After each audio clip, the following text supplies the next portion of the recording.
அஸ்ஸலாமு அலைக்கும். Hi friends, welcome back to Rasitha's hobbies. இன்றைக்கி அம்மா வீட்லேருந்து டின்னர் விலாக் தாங்க பார்த்துட்ருக்குறீங்க. டின்னருக்கு வெள்ளை பட்டாணி கிரேவி செய்யலாம் அப்படின்னு சொல்லிட்டு காலையிலேயே ஊற போட்டாச்சுங்க. காலையிலேருந்து சாயங்காலம் வரைக்கும் ஊறி இருக்குது. இப்போ ஊறி இருக்கிற பட்டாணியை வந்து ஒரு 3 விசிலுக்கு வேக போட்டு வச்சுருக்கிறேன். தேவையான அளவு உப்பையும் சேர்த்து 3 விசில் வந்ததுக்கப்புறமா 2 உருளைக்கிழங்கு எடுத்து சின்ன சின்னதாக கட் பண்ணி வச்சுருக்கிறேங்க. அதையும் சேர்த்து போட்டுக்கலாம். இப்போது இந்த உருளைக்கிழங்கு சேர்த்ததுக்கப்புறமா இன்னொரு 3 விசில் வர்ற வரைக்கும் நம்ம வெங்காயம் தக்காளி எல்லாம் வந்து கழுவி கட் பண்ணி வச்சுருக்குறோம். 2 வெங்காயம் 2 தக்காளி எடுத்து அரைச்சி வச்சுக்கலாங்க. இது அரைச்சதுக்கப்புறமா ஒரு கடாயில் 3 டேபிள் ஸ்பூன் எண்ணெய் ஊற்றி சூடானதுக்கப்புறம் கடுகு கருவேப்பிலை போட்டு தாளிச்சிக்கலாங்க. தாளித்ததுக்கப்புறமா நம்ம அரைச்சி வச்சுருக்கிற வெங்காயம் தக்காளி பேஸ்ட்டை வந்து இதில் சேர்த்துக்கலாங்க.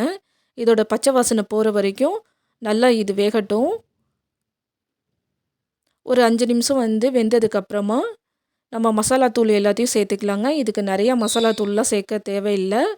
ரெட் சில்லி பவுடரு 1 டீஸ்பூனு, ஜீரகத்தூள் 3/4 டீஸ்பூன் சேர்த்துருக்குறேன். 1/2 டீஸ்பூன் வந்து மஞ்சத்தூள் சேர்த்துருக்குறேங்க.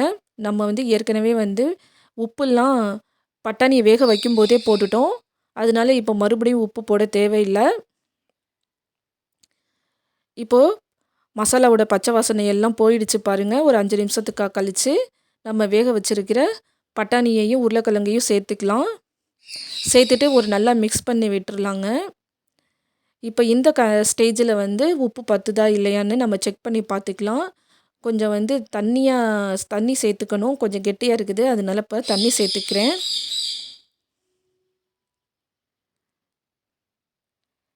தண்ணி சேர்த்துட்டு ஒரு 10 நிமிஷம் கொதி வந்ததுக்கப்புறமா நம்ம கொத்தமல்லி இருந்துச்சுன்னா கட் பண்ணி போட்டுக்கலாம். இப்போ என்கிட்ட வந்து கொத்தமல்லி தழை இல்லை, அதனால நான் சேர்த்துக்கலைங்க.